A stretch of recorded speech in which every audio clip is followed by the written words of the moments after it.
الحمد لله الذي أبدع الأخلاق والعظيم والصلاة والسلام على من كان نبيا وآدم بين الماء والطين وعلى آله وأصحابه أجمعين. أما بعد، قال الله تبارك وتعالى في القرآن المجيد والفرقان المبين: أعوذ بالله من الشيطان الرجيم. بسم الله الرحمن الرحيم. إذ يقول لصاحبه لا تحزن إن الله معنا. صدق الله العلي العظيم وصدق رسوله النبي الأمين المعين المتين الكريم، ونحن على ذلك من الشاهدين والشاكرين، والحمد لله رب العالمين. سرور کہوں کہ مالک و مولا کہوں تجھے، باغی خلیل کا ملے زیبا کہوں تجھے. تیرے تو بس عیب تنہائی سے ہے بری، اعلام میرے شاہ میں کیا کیا کہوں تجھے. لیکن رضا نے ختم سخن اس پہ کر دیا کہ خالق کا بندہ خلق کا آقا کہوں تجھے. بیاں ہو کس زبان سے مرتبہ صدیق اکبر کا، بیاں ہو کس زبان سے مرتبہ صدیق اکبر کا. ہے یار والے محبوب خدا صدیق اکبر کا، ہے یار والے محبوب خدا صدیق اکبر کا. لٹایا راہ حق میں گھر کئی بار اس محبت سے، لٹایا راہ حق میں گھر کئی بار اس محبت سے، کہ لٹ لٹ کر اس نے گھر بن گیا صدیق اکبر کا. اصول و برکت کے لیے آقا کریم صلی اللہ علیہ وسلم کی مقدس بارگاہ میں ہدیہ درود کا نذرانہ عقیدت بلند آواز سے پڑھنے: اللہم محمد صلی اللہ علیہ وسلم، محمد صلی اللہ علیہ وسلم، صلاۃ و سلام علیک یا رسول اللہ صلی اللہ علیہ وسلم. اللہ تبارک و تعالی قرآن عظیم کے اندر ارشاد فرماتا ہے: اذ یقول لصاحبہ لا تحزن ان اللہ معنا. وہ جب اپنے دوست سے کہتے تھے غم نہ کھا، غم نہ کر، بے شک اللہ تبارک و تعالی ہمارے ساتھ ہے. یہ آیت کریمہ غار ثور میں جب آقا کریم صلی اللہ علیہ وسلم نے حضرت ابو بکر صدیق رضی اللہ تعالیٰ عنہ سے کہا: اے میرے دوست، اے ابو بکر، غم نہ کر کسی چیز کا، کیونکہ اللہ تبارک و تعالی ہمارے ساتھ ہے، انشاءاللہ ہمیں کچھ نہیں ہوگا. حضرت ابو بکر صدیق رضی اللہ تعالیٰ عنہ کا نام عبداللہ ہے، آپ کی کنیت ابو بکر ہے، لقب آپ کا صدیق اور عتیق ہے. والد محترم کا نام حضرت ابو قحافہ رضی اللہ تعالیٰ عنہ، والد محترمہ کا نام ام سلمہ رضی اللہ تعالیٰ عنہ، ام الخیر رضی اللہ تعالیٰ عنہ. آپ حضرت ابو بکر صدیق رضی اللہ تعالیٰ عنہ آقا کریم صلی اللہ تعالیٰ علیہ وسلم کے سب سے پہلے خلیفہ ہیں. اس کے بارے میں بے شمار قرآن عظیم کے اندر آیتیں موجود ہیں. احادیث کریمہ کا مطالعہ کریں گے تو شان ابو بکر صدیق رضی اللہ تعالیٰ عنہ بے شمار حدیثیں حضرت ابو بکر صدیق رضی اللہ تعالیٰ عنہ میں نازل ہوئی. آقا کریم صلی اللہ تعالیٰ علیہ وسلم نے حضرت ابو بکر صدیق رضی اللہ تعالیٰ عنہ کی شان بیان فرمائی. ایک جگہ پر اللہ کریم ارشاد فرماتا ہے: وَسَيُجَنَّبُهَا الْأَتْقَى الَّذِي يُؤْتِي مَالَهُ يَتَزَكَّى وَمَا لِأَحَدٍ عِندَهُ مِن نِّعْمَةٍ تُجْزَى إِلَّا ابْتِغَاءَ وَجْهِ رَبِّهِ الْأَعْلَى. اس کا شان نزول کیا ہے؟ حضرت بلال رضی اللہ تعالیٰ عنہ کو جب زیادہ ستایا گیا تو حضرت ابو بکر صدیق رضی اللہ تعالیٰ عنہ نے تسیل لقب دے کر کے ان کو خریدا اور آزاد کر دیا. لوگوں نے کہنا شروع کر دیا کہ صدیق اکبر رضی اللہ تعالیٰ عنہ پہ حضرت بلال کا کوئی احسان ہو. اسی لیے حضرت ابو بکر صدیق رضی اللہ تعالیٰ عنہ کی بڑی رقم سے حضرت بلال رضی اللہ تعالیٰ عنہ کو خریدا. اللہ نے قرآن میں ارشاد فرمایا: وَسَيُجَنَّبُهَا الْأَتْقَى الَّذِي يُؤْتِي مَالَهُ يَتَزَكَّى، یعنی وہ دوزخ سے بہت دور رہیں گے. اللہ تبارک و تعالیٰ کی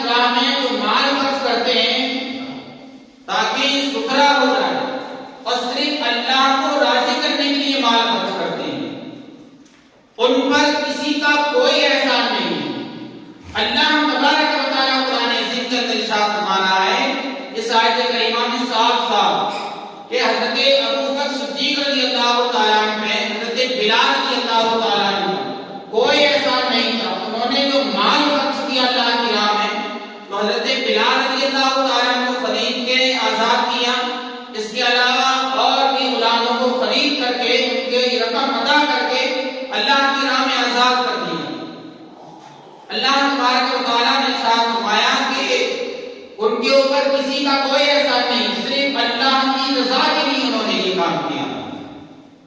کیا شان ہے صدیق اکبر رضی اللہ تعالیٰ عنہ، اس کی شان خود خدا تبارک و تعالیٰ قرآن عظیم کے اندر بیان فرما رہا ہے۔ ایک جگہ پر کیا ارشاد فرمایا الذین ينفقون اموالهم باللیل والنہار سرا وعلانیۃ فلهم اجرهم عند ربهم ولا خوف علیہم ولا هم یحزنون۔ وہ لوگ جو اپنے مالوں کو خرچ کرتے ہیں، کبھی رات میں خرچ کرتے ہیں، کبھی دن میں خرچ کرتے ہیں، کبھی لوگوں کو دکھا کر کے خرچ کرتے ہیں، لوگوں کے سامنے خرچ کرتے ہیں، کبھی تنہائی میں خرچ کر دیتے ہیں اللہ کی راہ میں۔ ان کے لیے انعام کیا ہے؟ اللہ ارشاد فرماتا ہے کہ پھر ان کا بدلہ ان کے رب کے پاس ہے اور نہ انہیں کوئی خوف ہے نہ کوئی ڈر ہے۔ اس آیت کریمہ کا شان نزول کیا ہے؟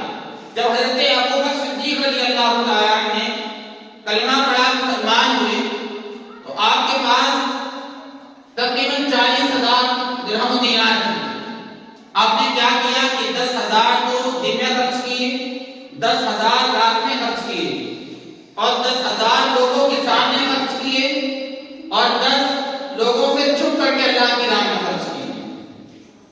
اللہ نے قرآن میں ارشاد فرمایا کہ وہ لوگ جو اپنے مالوں کو خرچ کرتے ہیں کبھی لوگوں کے سامنے، کبھی دن میں، کبھی رات میں، تو ان کا بدلہ کیا ہے؟ ان کے رب کے پاس ہے، نہ انہیں کوئی خوف ہے نہ انہیں کوئی ڈر ہے۔ کیا شان ہے صدیق اکبر رضی اللہ تعالیٰ عنہ۔ جب آقا کریم صلی اللہ تعالیٰ علیہ وسلم نے دعوت دی لوگوں کو، اسلام کی دعوت دی، دین کی دعوت دی، تو سب سے پہلی شخصیت جس نے آقا کریم صلی اللہ تعالیٰ علیہ وسلم کے ہاتھ میں اپنا ہاتھ دیا، دارہ اسلام میں داخل ہوئے اور ایمان کو اپنے سینے میں بسا لیا، اس ذات کا نام حضرت ابو بکر صدیق رضی اللہ تعالیٰ عنہ، سب سے پہلے جس نے کلمہ پڑھا۔ اور بعد حضرات کا نظریہ اور لکھا ہے لوگوں نے کہ سب سے پہلے کلمہ حضرت خدیجہ کبریٰ رضی اللہ تعالیٰ عنہ نے پڑھا۔ کچھ نے لکھا ہے کہ سب سے پہلے حضرت علی رضی اللہ تعالیٰ عنہ نے کلمہ پڑھا۔ ہمارے امام اعظم ابو حنیفہ نعمان بن ثابت رضی اللہ تعالیٰ عنہ اس کی تطبیق ارشاد فرماتے ہیں اور وہ کہتے ہیں کہ عورتوں میں سب سے پہلے کلمہ حضرت خدیجہ کبریٰ رضی اللہ تعالیٰ عنہ نے پڑھا، مردوں میں سب سے پہلے کلمہ حضرت ابو بکر صدیق رضی اللہ تعالیٰ عنہ نے پڑھا، بچوں میں سب سے پہلے کلمہ حضرت علی رضی اللہ تعالیٰ عنہ نے پڑھا۔ صدیق اکبر رضی اللہ تعالیٰ عنہ کی کیا شان ہے، جو حضور کے ساتھ میں جب سے کلمہ پڑھا، سفر میں ہمیشہ ساتھ رہے، جنگ میں ہمیشہ ساتھ رہے، اور آج بھی اللہ کے حبیب صلی اللہ علیہ وسلم کے پہلو میں آ کر فرمایا، کتنا مقام عطا فرمایا۔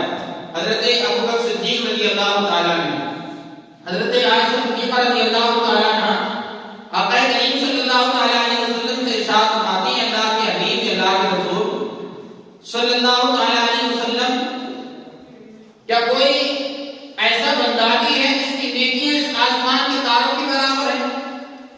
کوئی ہے ایسا جس کی نیکیاں آسمان کے تاروں کے برابر؟ آقا کریم صلی اللہ تعالیٰ علیہ وسلم نے ارشاد فرمایا اے عائشہ، حضرت عمر فاروق اعظم رضی اللہ تعالیٰ عنہ جن کی نیکیاں آسمان کے تاروں کے برابر ہیں۔ حضور کی بارگاہ میں رسول اللہ صلی اللہ علیہ وسلم اور میرے ابا جان، میرے والد گرامی ابو بکر صدیق رضی اللہ تعالیٰ عنہ کی نیکیوں کا کیا حال ہے؟ تو قربان جاؤ حضرت ابو بکر صدیق رضی اللہ تعالیٰ عنہ کی نیکی پر۔ حضور ارشاد فرماتے ہیں کہ آپ عمر فاروق اعظم رضی اللہ تعالیٰ عنہ کی ساری نیکیاں، عمر فاروق اعظم رضی اللہ تعالیٰ عنہ کی ساری نیکیاں اور صدیق اکبر رضی اللہ تعالیٰ عنہ کی ایک نیکی کے برابر ہیں۔ ساری نیکیاں عمر فاروق اعظم رضی اللہ تعالیٰ عنہ اور صدیق اکبر کی ایک نیکی، دونوں برابر ہیں۔ اب اندازہ تو لگایا حضور کے علم کا اس حدیث سے بات ہے۔ حضور یہ بھی جانتے ہیں کہ میرے اس امتی کی کتنی نیکیاں ہیں، حضور یہ بھی جانتے ہیں کہ آسمان میں کتنے تارے ہیں اور کس کی نیکیاں ان کے برابر ہیں یا نہیں ہیں، اور حضور یہ بھی جانتے ہیں کہ عمر فاروق اعظم رضی اللہ تعالیٰ کی کتنی نیکیاں ہیں، حضور یہ بھی جانتے ہیں کہ صدیق اکبر رضی اللہ تعالیٰ کی کتنی نیکیاں ہیں۔ کیا علم غیب ہے؟ کیا اللہ کے حبیب صلی اللہ علیہ وسلم نے بیان فرمائے ہے؟ کیا شان صدیق اکبر رضی اللہ تعالیٰ کی؟ آئیے پہلے ایک بات میں آپ کو سناتا ہوں۔ جب اسلام میں داخل ہوئے صدیق اکبر رضی اللہ تعالیٰ ہوا کیا، آپ مکہ شریف سے چل کر کے تجارت کرنے کے لیے ملک شام گئے قافلے کے ساتھ، راستے میں ایک گرجا گھر کے قریب میں آرام کرنے لگا پورا قافلہ۔ جب رات ہو گئی، دن ختم ہو گیا، تمام لوگ سو گئے، صدیق اکبر رضی اللہ تعالیٰ کی نہر خواب ہو گئے۔ آپ نے خواب دیکھا، جب سوئے تو خواب میں دیکھا کہ چاند صدیق اکبر رضی اللہ تعالیٰ کے قریب آ رہا ہے اور وہ چاند صدیق اکبر رضی اللہ تعالیٰ کی گود میں آ گیا۔ جب صبح بیدار ہوئے صدیق اکبر رضی اللہ تعالیٰ تو گرجا گھر گئے، اس کے راہب سے اس خواب کی تعبیر پوچھی، کیا تعبیر ہے؟ اس راہب نے کہا کہ آپ کا نام کیا ہے؟ کہا میرا نام عبداللہ کنیت ابو بکر ہے۔ کیا تمہارا خاندان کیا ہے؟ کہ میرا خاندان قریش ہے۔ کیا تم کہاں سے آئے ہو؟ تمہارا وطن کیا ہے؟ کہا میرا وطن مکہ شریف ہے، مکہ شریف سے آیا ہوں، میں عرب سے آیا ہوں۔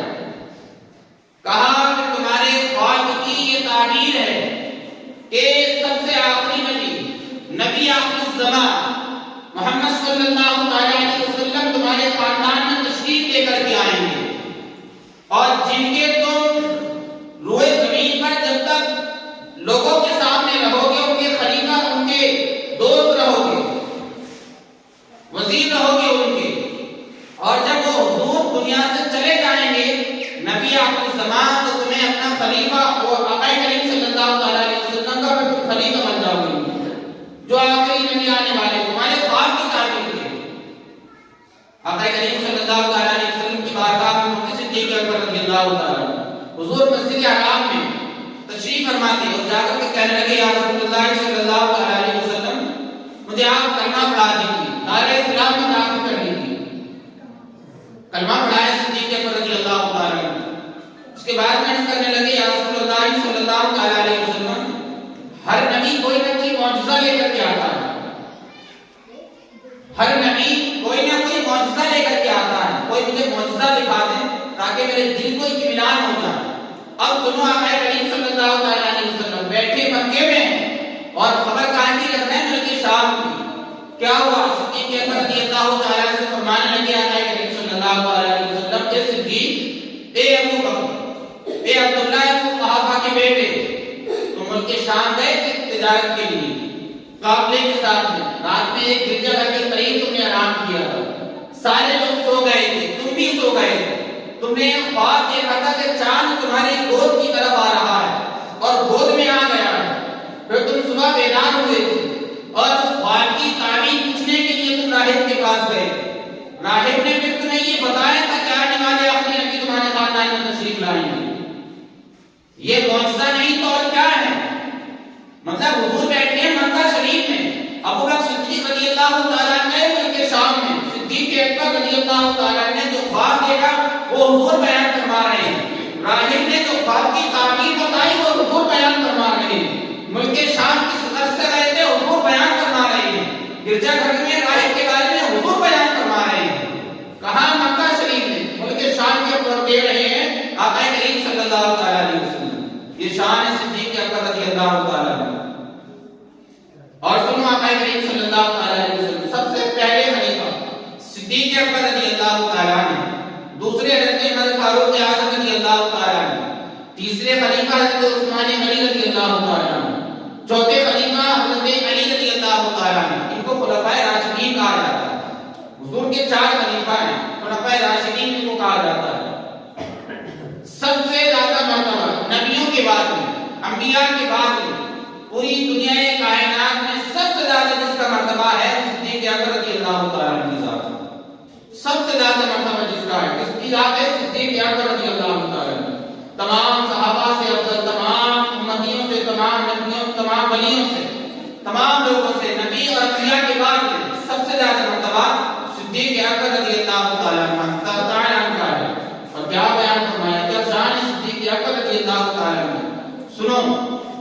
حضرت آقا کریم صلی اللہ علیہ وسلم علالت میں بیمار ہیں، طبیعت علیل ہو گئی، حکم دیتے ہیں مرو فلیصلی بالناس، مرو ابا بکر فلیصلی بالناس، ابو بکر سے کہو کہ لوگوں کو نماز پڑھائے۔ حضرت عائشہ کہتی ہیں یا رسول اللہ میرے بابا جان جو ہیں نرم دل کے، وہ اتنی طاقت نہیں رکھتی آپ کے مصلی پہ کھڑے ہو جائیں۔ حضور نے دوسری مرتبہ کہا، تو تیسری مرتبہ کہا کہ ابو بکر کو کہو کہ لوگوں کو نماز پڑھائے۔ صدیق اکبر رضی اللہ تعالیٰ عنہ نے مصلی پہ نماز پڑھائی اور کئی دن تک نماز پڑھاتے رہے۔ ایک مرتبہ کیا ہوا، آقا کریم صلی اللہ تعالیٰ علیہ وسلم نے حکم دیا صدیق اکبر رضی اللہ تعالیٰ عنہ کو، اے ابو بکر یہ انگوٹھی لے کر کے جاؤ اور نقاش کے پاس لے جاؤ۔ نقاش بولتے ہیں کہ اس انگوٹھی پر لکھتے ہیں، نقشہ بناتے ہیں، کہا اس انگوٹھی کو لے کر کے جاؤ اور لا الہ الا اللہ لکھوا کر کے لے کے آؤ۔ صدیق اکبر رضی اللہ تعالیٰ نے انگوٹھی لی اور نقاش کے پاس پہنچے، کہا اس انگوٹھی پر لا الہ الا اللہ محمد رسول اللہ صلی اللہ تعالیٰ علیہ وسلم اتنا لکھ، لا الہ الا اللہ محمد رسول اللہ۔ اس نقاش کو آپ نے لکھنے کے لیے دی، اس نے لکھ دیا لا الہ الا اللہ محمد رسول اللہ۔ واپس میں صدیق رضی اللہ تعالیٰ نے آئے، حضور کی بارگاہ میں انگوٹھی پیش کی۔ انگوٹھی جب حضور نے دیکھی تو اس میں کیا لکھا تھا، لا الہ الا اللہ محمد رسول اللہ، اور ابو بکر صدیق، تین نام لکھے تھے، اللہ کا نام، حضور کا نام، صدیق اکبر کا نام۔ حضور نے ارشاد فرمایا اے ابو بکر میں نے تو تم سے کہا تھا کہ لا الہ الا اللہ لکھوا کر کے لانا۔ کہنے لگے یا رسول اللہ میرے عشق کو یہ گوارا نہیں، مجھے یہ منظور نہیں، مجھے یہ گوارا نہیں کہ جس جگہ پر اللہ کا نام ہو اور آپ کا نام اس جگہ پر نہ ہو، مجھے یہ گوارا نہیں۔ اتنے میں جبریل امین حاضر ہو گئے اور اس کرتے ہیں یا رسول اللہ صلی اللہ تعالیٰ علیہ وسلم ابو بکر نے دو نام لکھوائے تھے، اللہ کا اور آپ کا، پھر اللہ نے حکم دیا کہ تیسرا نام لکھو جا کر کے، پھر تیسرا نام میں نے لکھا، جبریل امین نے اس انگوٹھی پہ تیسرا نام لکھا، پہلا لا الہ الا اللہ، دوسرا محمد رسول اللہ، تیسرا ابو بکر صدیق، تین نام لکھے۔ شان صدیق اکبر رضی اللہ تعالیٰ عنہ، قربان جانے آئے پیارے نبی کی تین پسندیدہ چیزیں، شان صدیق اکبر رضی اللہ تعالیٰ عنہ اور محبت صدیق اکبر رضی اللہ تعالیٰ عنہ سے معلوم ہو۔ نبی کریم صلی اللہ تعالیٰ علیہ وسلم نے ارشاد فرمایا کہ مجھے تمہاری دنیا میں تین چیزیں بہت پسند ہیں، تمہاری دنیا کی مجھے تین چیزیں بہت پسند ہیں۔ یا رسول اللہ کیا؟ حضور نے ارشاد فرمایا خوشبو بہت پسند ہے، حضور نے ارشاد فرمایا خوشبو بہت پسند ہے۔ دوسری چیز حضور نے ارشاد فرمائی عورتیں بہت پسند ہیں۔ تیسری چیز حضور نے ارشاد فرمائی قرۃ عینی الصلاۃ، نماز جو میری آنکھوں کی ٹھنڈک ہے، یہ مجھے بہت پسند ہے۔ خوشبو کے بارے میں آپ پہلے سن لیں، آقا کریم صلی اللہ تعالیٰ علیہ وسلم کا پسینہ اتنا مہکتا تھا کہ جس گلی سے گزر جاتے تھے حضور گلیاں مہک جاتی تھی، جس گلی سے گزر جاتے تھے حضور گلیاں مہک جاتی تھی۔ صحابہ یہ پہچان لیا کرتے تھے خوشبو سونگ کر کے کہ آقا کریم صلی اللہ تعالیٰ علیہ وسلم گھر سے گزر کے گئے۔ دوسری چیز حضرت انس رضی اللہ تعالیٰ کہتے ہیں کہ ایک مرتبہ حضور دوپہر کے وقت میں آرام فرما رہے تھے میرے گھر میں، آپ کے جسم اطہر سے پسینے مبارک نکل رہا تھا، میری والدہ محترمہ نے اس پسینے کو شیشے میں بھر لیا تھا، اور جب حضور کی آنکھ کھلی کہنے لگے حضور اس پسینے کا کیا کرو گے؟ نبی کریم صلی اللہ علیہ وسلم کی بارگاہ میں عرض کرنے لگی یا رسول اللہ ہم اس پسینے کو خوشبو کی جگہ استعمال کریں، لوگ عطر لگاتے ہیں، ہم آپ کا پسینہ لگائیں گے تاکہ ہم مہک جائیں۔ حضرت انس رضی اللہ تعالیٰ عنہ نے یہ وصیت کی جب میرا انتقال ہو جائے تو جب مجھے کفن دے دیا جائے میرے کفن پہ نبی کریم صلی اللہ تعالیٰ علیہ وسلم کے پسینے کو لگا دیں۔ نشان ہے، اتنی پسند کرتے تھے صحابہ کرام حضور کے پسینے کو بھی اور استعمال کرنا بڑا فخر سمجھتے تھے۔ دوسری چیز حضور نے ارشاد فرمائی کہ عورتیں بہت پسند ہیں، حضور کے ہر قول میں ہر فعل میں بڑی حکمت ہے جس کو ہم نہیں سمجھ سکتے۔ یہ کب حضور نے ارشاد فرمایا؟ جس وقت میں لوگ بیٹیوں کو زندہ دفن کر رہے تھے، جس وقت میں بیواؤں کو مارا جا رہا تھا، جس وقت میں عورتوں کے اوپر ظلم کیا جا رہا تھا، جس وقت میں لوگوں کے گھر میں اگر بیٹی آ جاتی تھی لوگ شرم کرتے تھے اور بڑا منحوس تصور کرتے تھے اس عورت کو جو بیٹی کو جنم دیتی تھی۔ جس دور میں کسی کے شوہر کا انتقال ہو جاتا تھا تو اس ماں کو، اس عورت کو ایک گھر میں قید کر دیا جاتا تھا اور اس کی عدت کے دنوں میں نہ کھانے کو دیا جاتا، نہ اور جب اس کی عدت پوری ہو جاتی تھی اس کے دامن میں مینیاں بھری جاتی تھی، لیپ بھری جاتی، گائے کی اونٹ کی، اور گانا منہ کر کے ساری مسلمیں گدھے کے اوپر بٹھا کر کے گھمایا جاتا اور لوگوں سے کہا جاتا تھا، کہتے تھے لوگ یہ تو منحوس عورت ہے جس کے شوہر کا انتقال ہو گیا ہے۔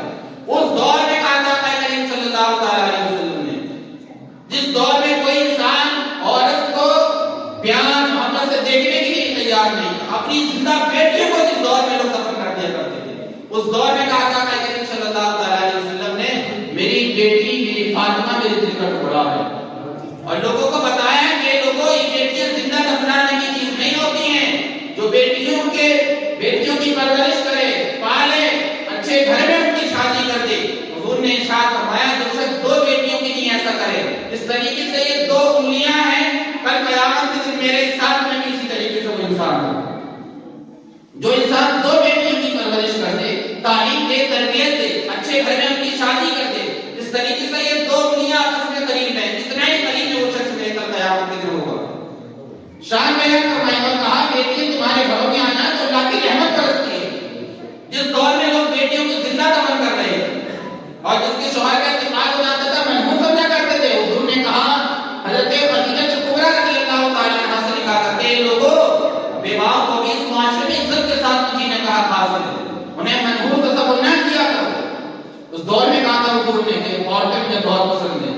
پھر کیا کہا قرۃ عینی الصلاۃ، نماز میری آنکھوں کی ٹھنڈک، الصلاۃ معراج المؤمنین، نماز مومنوں کی معراج ہے۔ یہ حضور نے ارشاد فرمایا کہ تین چیزیں تمہاری دنیا کی، اس کا مطلب کیا حضور کی دنیا کوئی اور ہے، وہ نور والی دنیا ہے۔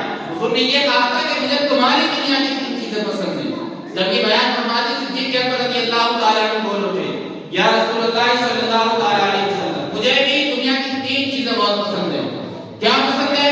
النظر الی وجہ رسول اللہ صلی اللہ تعالی علیہ وسلم، یا رسول اللہ صلی اللہ تعالی علیہ وسلم مجھے یہ بہت پسند ہے کہ میں آپ کے چہرے کا دیدار کرتا رہوں۔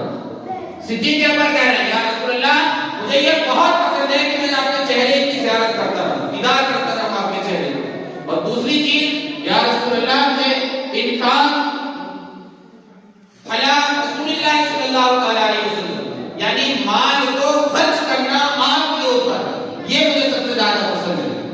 تیسری چیز صدیق اکبر رضی اللہ تعالی کہتے ہیں یا رسول اللہ صلی اللہ تعالی علیہ وسلم میری بیٹی جو آپ کے نکاح میں ہے یہ مجھے بہت زیادہ پسند ہے۔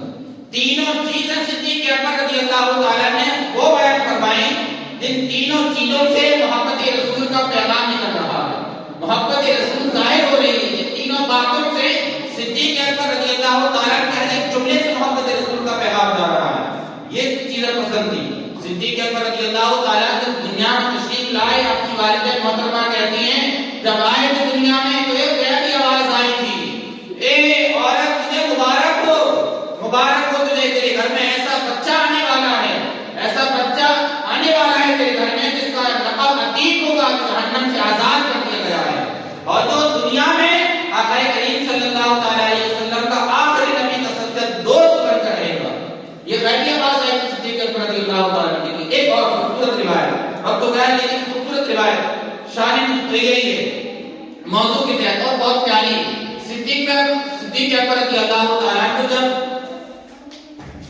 معلوم ہو گیا کہ میں دنیا سے جانے والا ہوں، ایک وصیت بڑی مختصر ہے، کہا ہے لوگوں جب میرا انتقال ہو جائے تو نماز جنازہ کے بعد میں حضور کے قبر انور کے باہر میرا جنازے کو رکھ دینا، غسل کے بعد میں، کفن کے بعد میں، اور اگر اندر سے اجازت ملے تو اندر دفن کرنا، ورنہ جنت البقیع میں مجھے دفن کر دینا۔ پھر کیا ہوا؟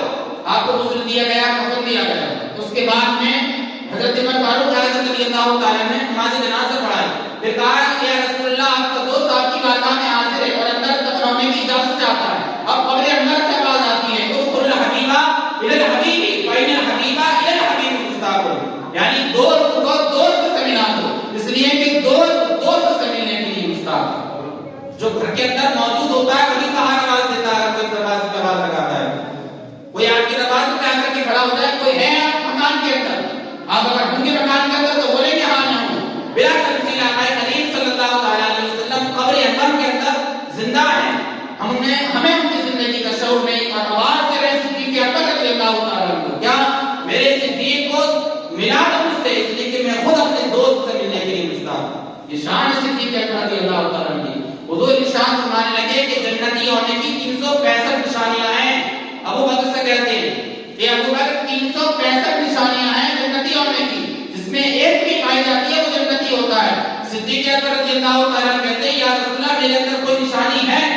حضور ارشاد فرمانے لگے میرے صدیق تیرے اندر تو ساری نشانیاں ہیں جنتی ہونے کی۔ یہ شان صدیق اکبر رضی اللہ تعالیٰ عنہ کی۔ کیا کہا؟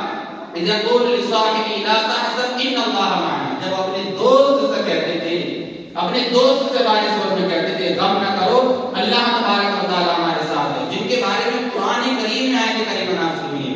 اسی مہینے کی 22 تاریخ کو حضرت ابوبکر صدیق رضی اللہ تعالیٰ عنہ کا وصال ہوا تھا۔ ہمیں یہ عبرت حاصل کرنی چاہیے، محبت رسول اپنے دلوں میں، اپنی نسلوں کے دلوں میں بسانا چاہیے کہ اللہ کے اتنے پیارے چہیتے خلیفہ نے اتنی قربانیاں دی، جان کی، مال کی، ہر چیز کی قربانیاں دی، تو ہمیں بھی اپنے دل میں، اپنے بچوں کے دلوں میں یہ شوق ڈالنا چاہیے کہ آقا کریم صلی اللہ علیہ وسلم کی محبت کے علاوہ دنیا میں کوئی چارہ نہیں ہے، کچھ بھی کر لو، جب تک حضور کی محبت دل و جان سے زیادہ قریب نہ ہو جائے حضور، تب تک نہ ہمارا ایمان مکمل ہے، نہ دنیا میں کامیاب ہے، نہ آخرت میں کامیاب ہے۔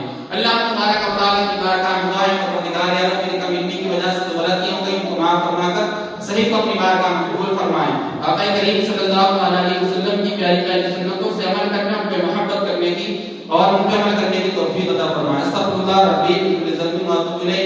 ایک مرتبہ بلند آواز سے کلمہ شریف پڑھیں، لا الہ الا اللہ محمد رسول اللہ صلی اللہ علیہ وسلم۔